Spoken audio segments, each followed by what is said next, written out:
फरमाए, इनके वालिदैन को जज़ा खैर अता फरमाए जिन्होंने अपने बच्चों को दीनी तालीम में उनको लगा दिया है।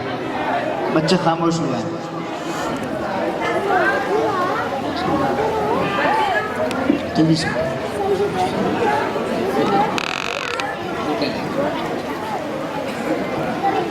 हलीमा वल्द मोहम्मद लतीफ़ से मैं दरख्वास्त करूँ वो तशरीफ़ लाएँ और सूरह इखलास की तिलावत करें।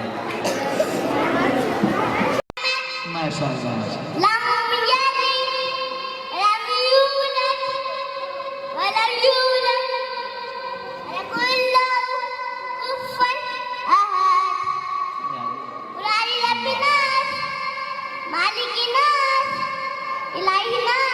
शाबाश शाबाश।